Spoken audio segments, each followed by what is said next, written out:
find me in the spot where the floppies be.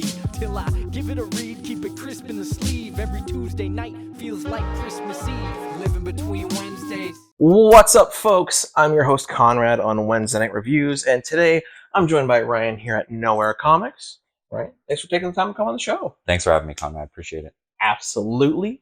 For the folks at home who've maybe never heard your face, never seen your name, or know what Knowhere Comics is, first, who is Ryan? Well, first and foremost, I'm a collector. I love comics, always have. Going on 40 years of collecting now and loving every second of it. This is my shop. We're an online... Thank you. So we're predominantly online. This is kind of new to us to have an actual in-store brick and mortar shop. It's a work in progress, but yeah, that's who I am and that's who we are. Love it. And of course, you're not the only one that works on and at Knowhere. Nope. So please tell me about your partner in crime. My partner in crime, Ashley. She couldn't be here today. She's a big collector, much like myself. Rather new collector. Okay. But when she fell in hard, which I guess is what helped this whole situation get to where we are. But yeah, she's really big into the indie comics. She loves reading. She's constantly got a new thing on her pile that she's reading. So yeah, I mean, much like myself, but my pile just keeps growing. I don't actually get into it, but yes, growing pile syndrome sure, is real, yeah, and it hurts. It is for sure. Then you know what? Just for context for folks out there, like I said, we're in Knowhere Comics. Yep. It's your online based store. Your physical location is in Toronto. Yep.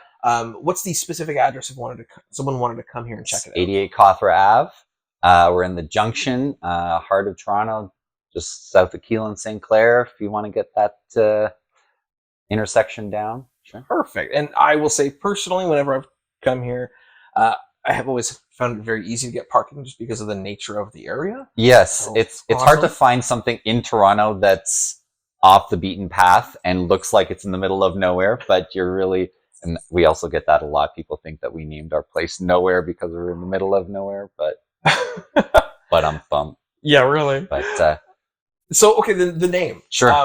I know Knowhere in the context of for anyone who watched Thor and all the recent Sure. movies, Knowhere, the giant godhead thing that they see in Guardians. Yep.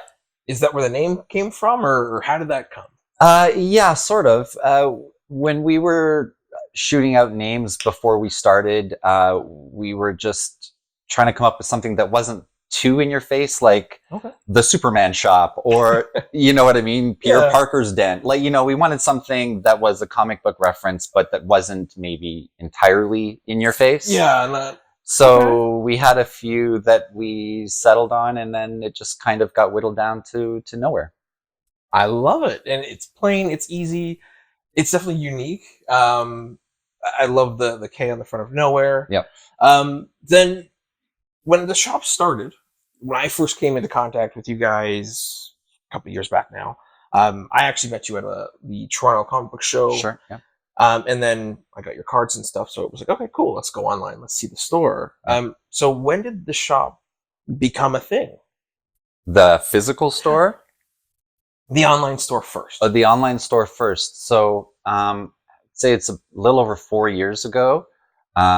We originally came up with the idea we wanted to do the Comic-Con circuit. Okay.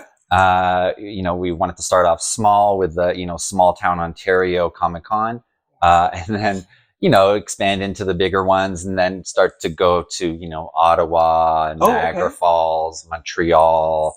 We talked about doing Winnipeg, Edmonton. Ooh. You know, it was all on paper at that point, but we wanted to go cross country. The idea of going, you know, if we could make a week out of going to, you know, Winnipeg and Calgary and Edmonton, that would be amazing. Yeah.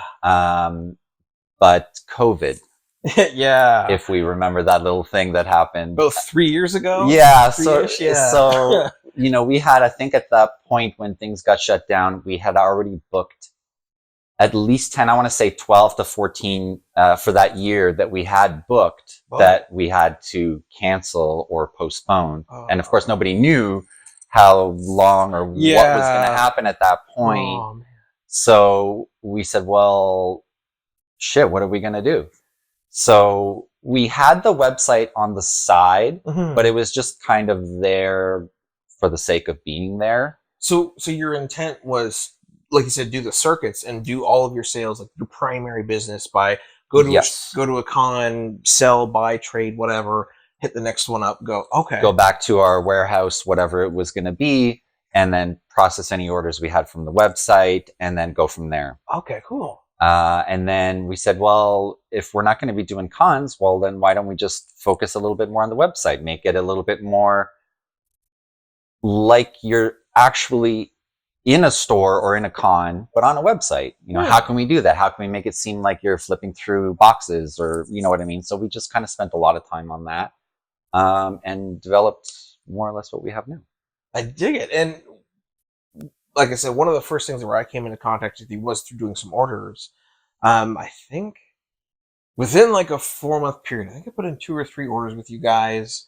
And like I ordered, I think the first time was 8 issues of Hellspawn. The second time was like Catwoman, Batman, and nice. Stuff like that. And then I did a run on Batman with the Alex Ross covers. Well, thank you, by the way. Yeah, no problem.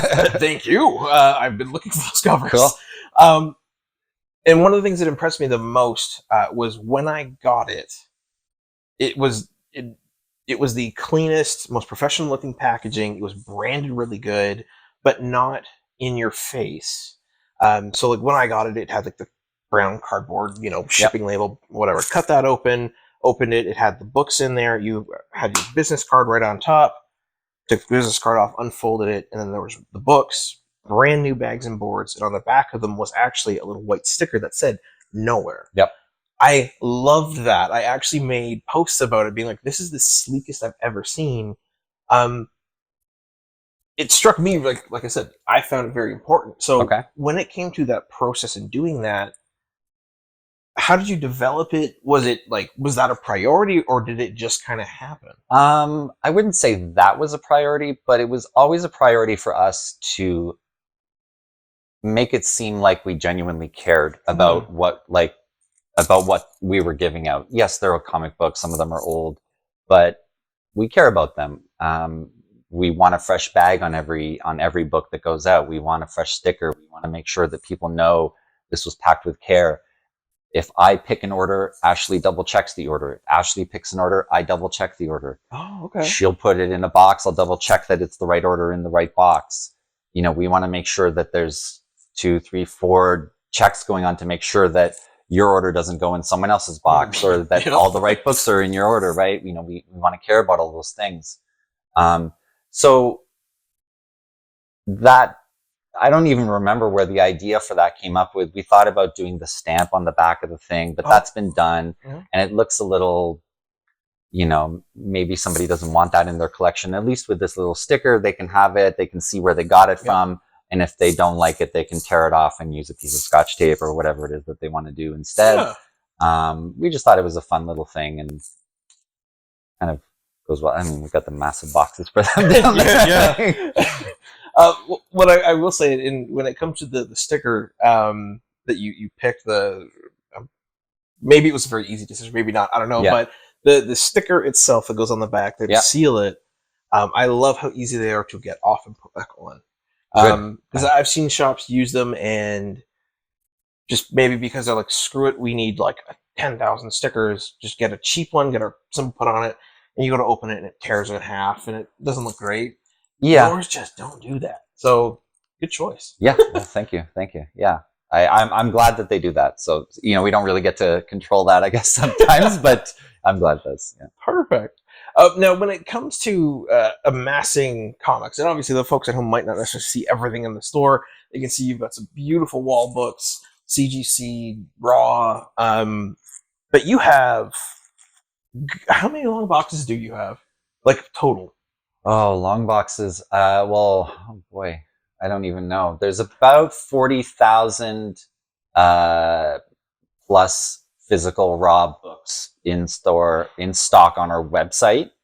There's another, I would say, 10 to 20,000 unprocessed that aren't even there yet. And then all the books in the bins up here in the front are not on the website, so that we don't mix stuff, so that there's no, misshipping or anything like that. So. Yeah, or so say if someone comes in off the street, sees a book they like here, oh great, they can come bring it up, and then they're not going to run into, oh sorry, we sold it already. Exactly. Or if maybe they took it out of the X-Men bin and were shopping around and put it in the Avengers bin, and then someone goes to buy that X-Men book and I can't find it. So we just didn't want to get into a situation where that happens often. So we try to separate the two. And the hunter in me is like, oh, I wonder. The stuff online, the way it's organized is, I think it's fantastic. And we'll touch on that, I think. Okay. My question for right now is, when it comes to the books that are here, and there's a whole whack of them,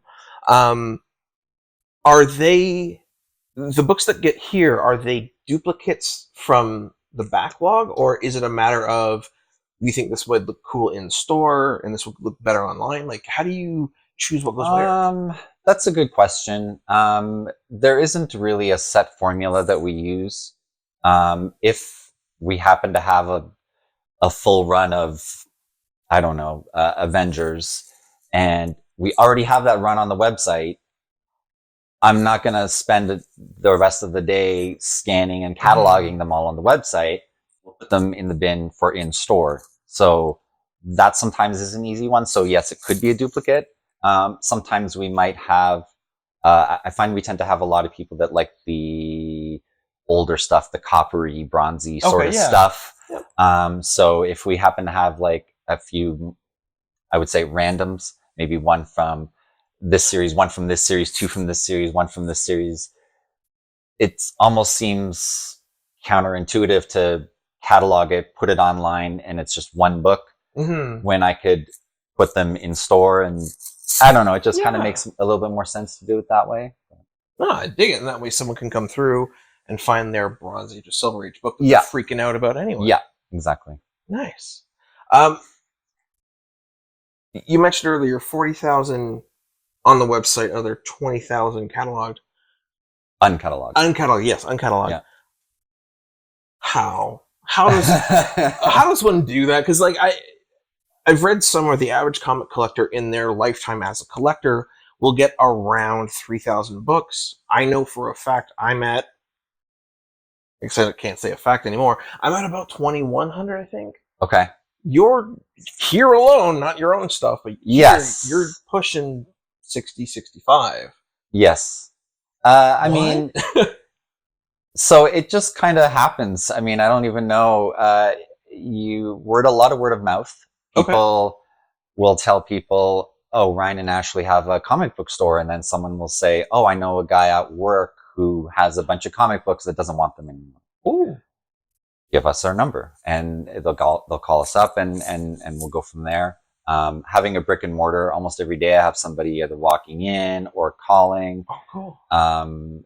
Just randomly, we get a lot of emails too. People will try to email us collections that they have, or sometimes it's just trade-ins. Sometimes people will say, I have these 20 keys. I want to upgrade. I see that you got a signed Todd McFarlane on your wall. I want to upgrade. Can we do some store credit? Stuff like that. So we can do that. Oh, that's cool. And interesting. When it comes to collections, because again, my main focus is, of course, indie comic creators, people with Kickstarter, stuff like that. I love talking to comic shops because, without comic shops, it wouldn't happen. Yeah. When it comes to buying collections, where do you even begin pricing that? Like I'm thinking, like I know for a fact I have a run Batman 1 through 52 of the New 52. Nice. Some of it's signed. None of it is CGC'd. Like, how do you know what that's worth? Like, because I imagine like looking issue by issue on like eBay to figure out what's the current price. Yeah, it take forever. It can, and it really depends. If there's something like that, the New 52 run of Batman, where the money is at, the number one, and the first few issues, and You can also tell from the collector if it's coming inside of a suitcase and none of it's bagged and boarded and it kind of smells like it's coming from a smoking home. Yep. They're going to get a lot less than someone who brings in 2 long boxes that's perfectly labeled and all in order and nicely bagged and board. They're going to get a little bit more. Again, there's no set formula for anything. Bulk stuff, which would be anything that's not a key, we would just do like a bulk rate depending on what it is. Again, we're talking like 90s Valiant stuff, you're gonna get nickels and dimes. Are we talking, 70s and 80s Marvel and DC, you're gonna get a lot more. So it's kind of that's really fascinating. And when it comes to key issues then, so if say I brought in my new 52 Batman, and the whole thing would be sort of a bulk price. But if I was, here's number 1, here's number 14, I think is when the Joker comes back. Here's the first Court of Owls. Yeah. Would that price end up being different just because there's obviously less books? It can. I learned this from watching a lot of those pawn shop shows, Pawn Stars and whatever. They'll always say, what are you looking to get for this collection? Nice. Okay. And if you say to me, I'm looking to get $5,000 for my run of Batman, 1 to 52. And I'll say, I don't think I'm going to be able to do anything for you because I just think that that's way out of, but if you say, I'd like to get something around $250. Well, that seems a little bit more reasonable. So I'll look up the top 3 books, see what they're priced at right now. Okay. Number 1, it fluctuates. It might be, I don't know, $75 to $100 right now, whatever it is. Maybe a year from now, it's worth $5. Who knows? So I just kind of gauge the price on what the fair market value is at the time. That's cool. And I've always just been curious, and maybe it's, feel free to say pass if you don't want to answer it. But when it comes to getting like a huge collection in, right? Obviously, like you said, if someone comes in with like raw books, they're just shoved in a bag. Clearly, you could smell it even in a smoking house. That's like a big no. But like when you get like a big run of comics that, they're decent, whether they're 70s, 80s, 90s, whatever, made, printed last year. When you get a big run come in and you do want to buy them, when you get, my example, New 52 Batman, when you get like issues 2 through 13, like the stuff that you would find at a regular comic shop for like $2 or $3. What happens to that? Is that just like put it in a back bin for hunters who want to complete their collections? Do you hunt that down and say, hey, I have that book specifically, I can sell it to you? What do you do with it? Well, we have a big section at the back that we use for unprocessed stuff. And for us, we have like a DC section, A to Z. So I'll have a Batman box. So if I get 10 random books out of a collection that are Batman, I'll put them in there. And then when I feel like I've got a significant amount or like a nice big run, like I don't want to waste anyone's time or my own time in cataloging one book here, one book there, like I was saying. So if I get like a nice full run of New 52 plus maybe, 50 to 100 books of volume 1 or whatever it is, that's when I know I can put it online. Oh, cool. I love it. That's fantastic. Yeah. Now, earlier you mentioned you're a collector and Ashley's a collector. What do you collect? When you started this all, what was your thing, and has that changed? It hasn't changed, but it's definitely slowed down a lot. Fair. Just because my time gets so focused on this. I'm a big Frank Miller fan. Anything Frank Miller Daredevil, I'm a big Daredevil fan as well. So nice. Frank Miller Daredevil for me, some of my favorite stuff. I just got back from, I'm not a big CGC guy either. I'm a big raw book guy, but I just got my first CGC going into my personal collection, 300 #1 signed by Frank Miller. Oh my God, that's pretty cool. Happy about that. For Ashley, I know she's, it was really good for her. She got a full run of Saga. I don't know if you ever heard of a series called Snot Girl. Yeah. She's a big fan. Oh, cool. That was, I think, the first series that she really got into that really made her want to collect comics. She got the full run of that. I think there's one book she's still trying to get, like a Comic-Con exclusive or something that she's trying to get. Yeah, no, I don't think it's changed. It just slowed down a little bit. You're busy. Yeah. Fair. Awesome. So, Ryan, we've talked a lot about the shop, about you, how you got into it. One thing that a lot of folks who come to comic shops or go online and get their comics, they have a pull list. A list where, and if you're watching and you're not aware, a pull list is basically you go into a comic shop, you say, hey, I want Batman, Superman, X-Men, and whatever other books you want. They create a list for you. Every week when that book comes out, it gets pulled. You go in, you buy it, you're happy. Yay. You do pull lists. We do pre-orders. So we update our pre-orders weekly. There's over 2,000 different pre-orders that are available, sometimes up to 6 months in advance. But generally people will order the FOC, which is the final order cutoff, every week for the most up-to-date books that they can. The reason why we do that instead of the pull list is because it gives you, the customer, full control over what you want. Maybe this week you want the A cover of Batman, but next week you want the B cover of Batman. Maybe you want 2 copies this week. Maybe next week you want to take a break from it because whatever's happening and you just don't have the money for whatever reason.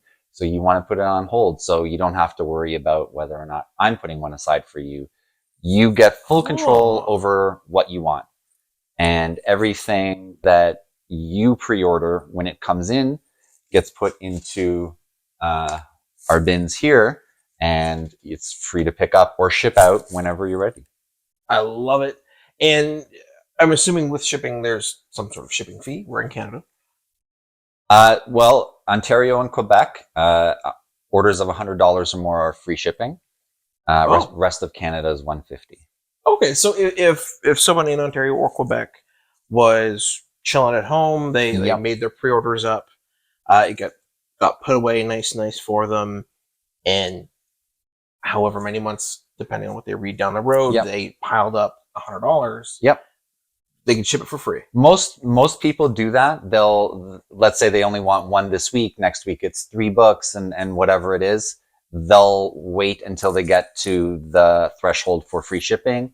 And then we have a ship my hold box option on our main page.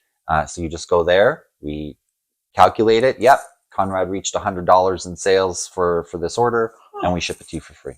I love it. And what does someone have to do to be able to do that? When they go onto your website, what's their first step?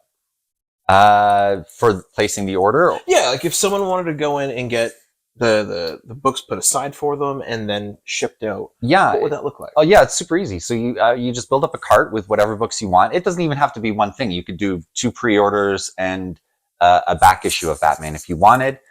Once you go to checkout, there's it's literally the first option on there. It'll say hold, do not ship.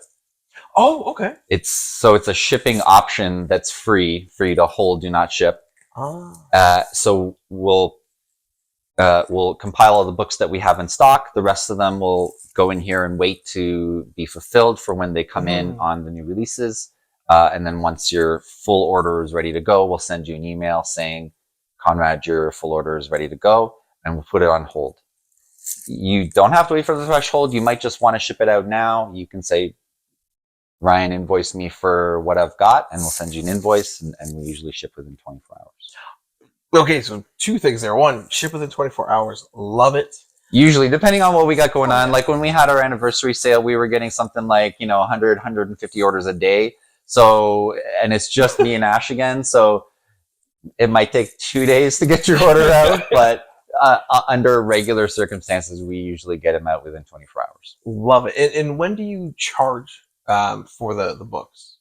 Is it like if I go in today, say, and go to make an order to put on hold for my $100, if I pick tonight 3 books that are $3 a piece, So there's $9. Do I pay for the $9 then, or do Yeah. I pay for it at 100? You pay for it all at that time, Okay, or you pay cool. for whatever you have in your cart at that time. And then the shipping, like you said, do hold and ship later. Yeah. So I pay for whatever I get, put it aside, get a little more, and then you guys will say, "Hey, Konrad, you've hit your $100. We can send it to you." Yeah. Well, we don't even really do that. I mean, some people, 99% of the people will kind of have a mental tab of what they have. Hey, I did a $40 order there and a $60 order there, so I should be good. So they'll just go ahead and ship it out. But we don't really want to be like, hey, Konrad, you're at 100. Let's go. We don't want to do that. Okay. That's so cool. And like you said, it's definitely different. Cause I'm used to, when I've looked at other stores and how they run their online stuff, I'm used to either we need a credit card first, which is fair, right? Yep. You got to pull this. We want your credit card. It guarantees the shop does not have to hold on to 100 books while trying to chase someone. Fair, right. I get it. But I like the way you're doing it where you know what, if say I get my example, Batman with the new 52, say if I wanted to find that whole run and you have chunks of it here and there, I can go, okay, cool, I want these books and I know I can afford that now, buy them, you'll hold them. I'll hold them for you until whenever it's ready. Yeah. Yeah. And then you don't have to wait for like a complete order, let's say, and then if you waited till that happened and someone else bought those books that you were trying to get, and then you would miss out. Yeah. So at least that way you can just get those books now. I know they're in stock now. I got the $10 or whatever it is. You pay for it now, and then we'll hold it for you. Beautiful. Yeah. And when it comes to the online store and stuff, how much of it, because there's like a ton of books behind you, how much of your customer base is like repeat, the every Wednesday folks, I'll call them, and how much of it is like someone like me who might go, oh cool, I'd really like this run, or I really want that specific book. They'll come in, they'll do a one-off purchase or something. Do you know roughly what it is? We have a very high retention rate, and a lot of returning customers. Awesome. A lot of the customers are there for different reasons. There's the Wednesday people that want all the new releases. There's the people that just go there whenever we do back issue uploads, and they just want those. There's some people that just want their pre-orders. They want to get in their new releases pre-orders, and they're all welcome. They're all welcome. Love it, and they're coming back. And they're coming back. Yeah, the retention rate is pretty high. We do get some one-offs here and there of someone, maybe they'll stroll in off of a Google search, and that's fine too. Awesome. Now, you don't only do, strictly speaking, comic books, although obviously you have a lot of them. Majority of it is, yeah. Yeah. But you've got graphic novels, manga, and then you sell supplies as well. Yeah. Is there anything else I'm missing in that? So we just started it with the toys stuff. We're still pretty new to that. I think the double-edged sword with toys is people like them, but it's hard to ship them with comics as well. Oh, and especially we have we have a system down. If you're ordering books, and we can. Yeah, you're good to go. It's bomb-proof, and we don't have to worry about it. But now all of a sudden you're putting a Funko Pop in there, which is all, and it's harder. And then is it going to damage the book? Is it going to get damaged because of the box? Interesting. The box is now going to be double the size because of it, so the shipping rates are going to go. Just there's a lot of little things. So we don't want to get, I guess, too far into it. We don't want to be a toy store, but we do want to have, I guess, the better stuff that people are going to be looking for, and have those options for people. And with the toys, because I think it's really cool. Are you getting toys from the distributors? Yes. Or okay, so you're like, hey, Bandai, I want XYZ toys, send them my way. Pretty much. Cool. Interesting. Would you, if someone had them obviously in box and pretty and all that stuff, would you buy them from a collector? Yeah, we would buy collections the same way that we would buy comic collections. We did buy one collection of toys just before COVID. Again, we were doing a lot of the small town Ontario cons, and if you've ever been to them, there's more toys than there are comics there. So we felt like it was almost hurting us by just having comics. Oh, okay. So we were trying to, I guess, shotgun approach the Comic-Con. So we just just kind of stumbled upon someone that was selling their collection of toys, and we included that. So, but I mean, to answer your question, if someone did walk in the front door with a toy collection, we wouldn't turn them away. Cool. That's interesting. And you've been at this, like you said, 4 years, whether it's online and now in store. How long has the in-store location been up and running? We just had our 1 year anniversary last in June. We moved in last April, but we didn't open the doors until June last year. So set up the shop, paint the walls, make it pretty. Exactly. Figure out how you're going to run it. Yeah. That's so cool. And what I gotta ask. Sure. You've been at this for 4 years. Yeah. You've already got some sick books behind us. You've got the cards, signed books, sketch cover books, like whole whack stuff. I guess the question I'll ask is sort of a two-part question. For you, what's been like the top 2 or 3 coolest thing that's come in the door for your collection, for you personally? What's been like the top 2 or 3 things that's come in the door when it comes to sales in the business? Oh, top thing that came. It's a fine line of what's the stores and what's ours. Yeah, I guess. Especially earlier on in our, I guess, career, we always want to make sure that what comes in the front door is for the store. Mm-hmm. And if it's going to go into my personal collection, it's going to go into it as a customer. So I would buy it from the store. So that being said, what would be the coolest thing that came in? I'm a sucker for the really weird books. I got I've never seen another one. It's a leather bound, Dark Knight Returns, first edition. Whoa. And it's like, it's got the gold, like, do you remember the old, like you know those the Bibles? The gold trim. That has the gold trim, and it's got like the ribbon bookmark in the middle. Oh my God. I had never seen one before. I'm a big fan of Dark Knight Returns, so that went right into my collection. Oh yeah. Opened it up, some scribbles on the inside. That was fantastic. Yeah, I think that was one of my favorites. That's that I found. cool. That was pretty cool.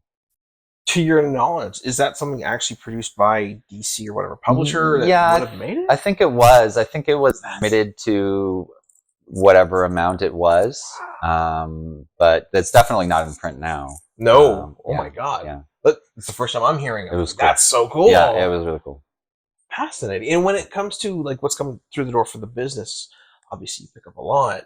I guess what moves? Like when you see something, what in a collection, when you see it, you're like, I get it, because you know someone else will take it. Like what is it that for you guys? Marvel is king. I love DC. Don't get me wrong. If there's anything Spider-Man, X-Men, Wolverine is always hot. We just put up a run of Wolverine, and within minutes, half of it was gone. Like awesome. So those are easy pickings. I find a lot of the 80s, 90s Marvel stuff of the obscure characters. Oh, okay. They move really well. Like we're talking like Quasar, Silver Surfer. I mean, he's not obscure, I guess, but yeah, you know what I mean. He's not I a hear A-lister. Yeah, those move really well. Cool. Big time collectors. It's really fascinating. Yeah. And do you guys, as a store, do you actually still go out and do cons and things like that, or has it slowed down as a result of this? Yeah, so we definitely shifted our priorities and our goals once the brick and mortar happened. When we moved in here, I think it was the first month of no protocols. So it was still kind of new. I think conventions were about to happen and they weren't at full capacity, things like that. So we said, for now, we're just going to focus on the store. We're going to build this up. And then once we're completely settled and the dust is clear, then we'll kind of relook at going to cons. So to answer your question, right now, no, we're not doing cons, but I think in the near future we might look at doing those again. I dig it. Yeah. One thing that I'm thinking about the cons and the long boxes, the bags and boards and everything, and the experience I had with you guys shipping. One thing I did want to ask was when it comes to your bags and boards, because like I said, the way that you have these are immaculate. Yep. What brand are you using? We use Comic Pro line. Okay. For a lot of our stuff. We have another vendor we use, East Coast. I think they're not around anymore. Oh. I don't know. I'm not promoting one or the other. We use the Comic Pro line ones. They're based out of Hamilton. They're locally made. They're archival safe, meaning you don't ever have to change them. Acid free. They're crystal clear. They're really great. They come in all sizes too. We use silver size as the standard. They come in the smaller size, like current size, regular size, whatever.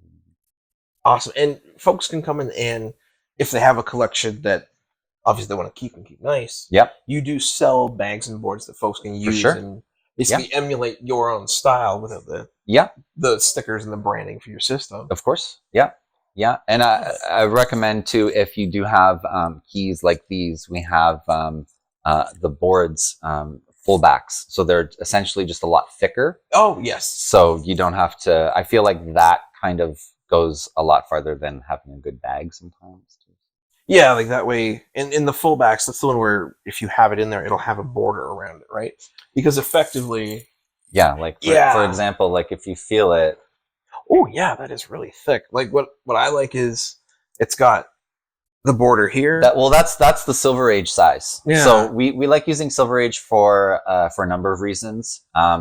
It's great for shipping because let's say the postman does drop it, it gives you a little bit of a buffer zone. Yeah. So that if a corner does get kind of crunched, that it's safe. It's safer. It's safer. Good point. Good point. Safer. No, that's beautiful. Awesome. Yeah, I'm going to give that back to you. Sure. Don't let me handle that $100 book for too long. That's exciting. So when it comes to the store, a lot of comic book stores end up being sort of community centers for the nerdy, the alternately interested, if you will. Obviously, with the shop the way it's set up currently, you're not going to do something like a Magic the Gathering night because I don't know if we could fit a whole bunch of tables in here. Not yet. Love it.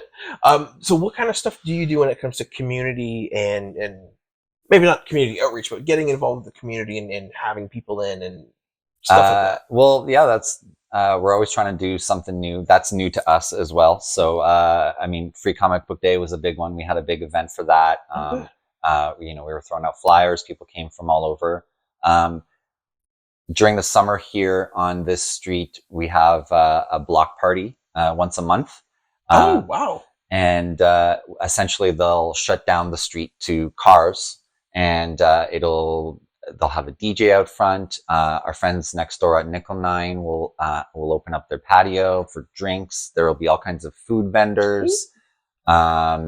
It's good time. So whenever we do that, we'll put out like a little table out front, just bin stuff. And then just to kind of, get people walking around, walking and shopping.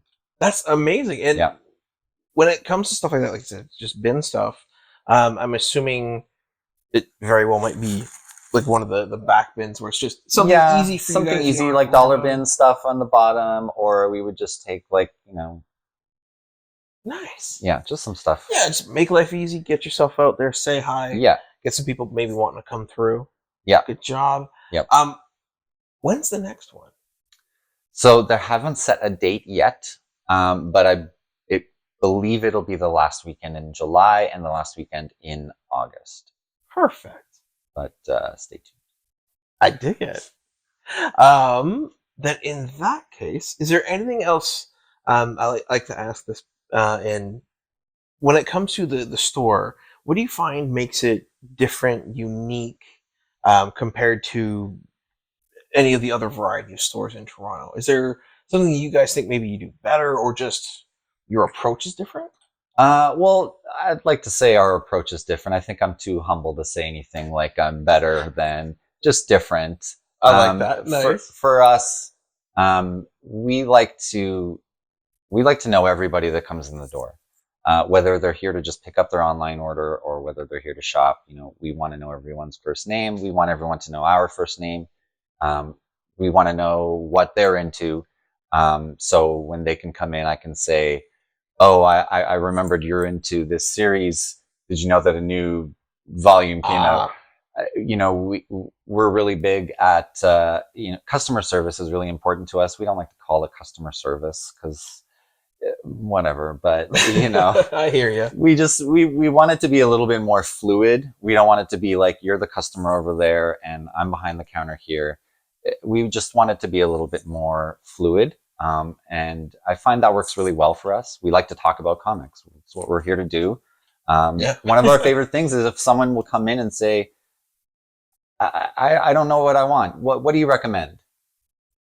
I could sit here all day giving you stuff to recommend. It's good stuff to read, great art, whatever it is you're into, and I just dive deep into that.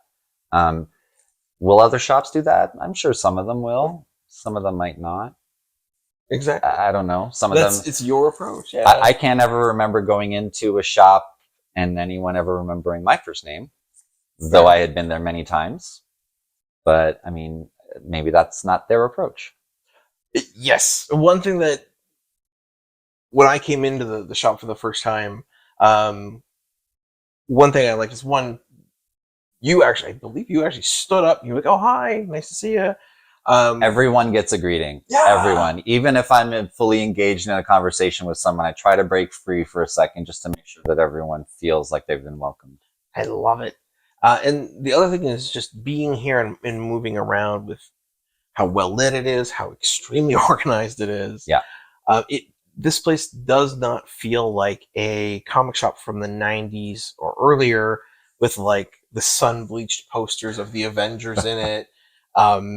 You don't feel like the comic shop from The Simpsons, with the big guy who's just like, "Oh, this is superior." No, I can make my snarky comments about you. Yeah. I mean, I can do that if you want, but no, I'm good. I do not need it. Trust me. Right. But yeah, it was something like both yourself and Ashley when she's here, very friendly, welcoming, and the store itself is just open. It's just nice. So when it came to coordinating, because the space itself was quite large, how did you decide on what you wanted it to look like? That's a good question. We kind of just drew up a couple of different ideas. Oh. The space is shaped kind of weird. I mean, maybe we can take a look at that after, but with the way you come in and then there's this whole section in behind there, I guess we just played it out different ways. Like, what if we had the front counter over there, but then we can't see someone when they come in? Yeah. We wanted to make sure that when you walk in, you can either see this beautiful face or at least this beautiful wall of comic books behind me. So I feel like we started there and then we said, okay, well, we're going to have our online warehouse is going to be a big portion of it. What are we going to do? We're going to stagger it. So we just took the longest wall that we had and we just went with that. And then it just kind of started to fall into place after that. Beautiful. When folks come and they check out the store, they get their books, they're all happy, or they go online. One other important thing that I like to showcase is yourself. Okay. So first and foremost, where can people follow you, best support you when it comes to online, social media, all that kind of stuff? What's the best way? So we're on Instagram, Facebook, which is, I guess, the staple. You can visit our website, knowherecomics.com. Sign up for our newsletter would be fantastic. Anytime we do any updates, new releases, back issues, we send out an email blast. Those would be the best ways. Or you can just come and see us in store as well. Perfect. And we are at the end of our interview. So my last two questions I always like to ask, generally speaking. We'll start with currently, Ryan. I appreciate you managing a store. You're a little busy, but when you get the chance, what is it that you're reading, or at least putting in your pile to read? So there's probably two. Well, what I'm reading right now is not something that's in my pile. It's just something that I've been trying to get back into. Is Alan Moore's Run and Swamp Thing. Very nice. So that's my reading pile right now. And I think the only thing that's really going into my collection from new releases right now is the Daredevil run on Chip Zdarsky's Daredevil run, which is, if you haven't got a chance to read it, top notch. Very good. I'm sad it's coming to an end because it has been very fun. All good things, but yeah, Nice. good while it lasted. Absolutely. Then my last question for you, very easy, I hope, is who do you think we should interview next? Oh boy. We had a few signings in here. One of them was Kalman Androsovsky. He's he's a artist. He's currently doing the covers on the X-23 cool. Deadly Regenesis run. He's doing some work for Image on Dead Romans, and I believe Ambassadors. He's done stuff with Captain Canuck, Extreme X-Men. He's done all kinds of stuff. He's a Toronto guy, Nice. and a local to my shop. So I think it would be cool. really great if you interviewed him. Apart from that, we just had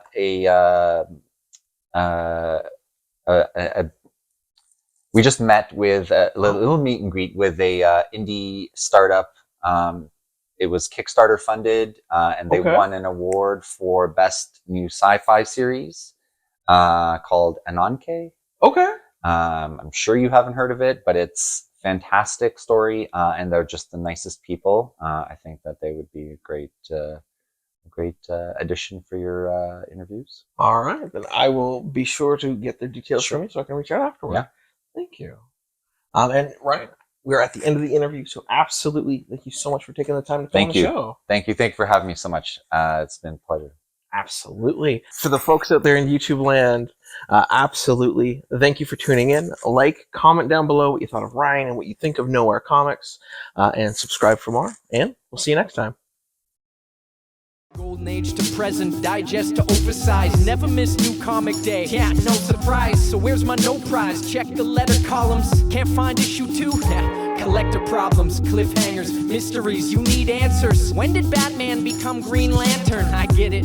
True believer, not lying. Always up for an awesome summer crossover tie-in. High flying, full color or black and white. Splash pages, flashbacks. Whet your appetite with new costumes, team ups, first loves, first appearances.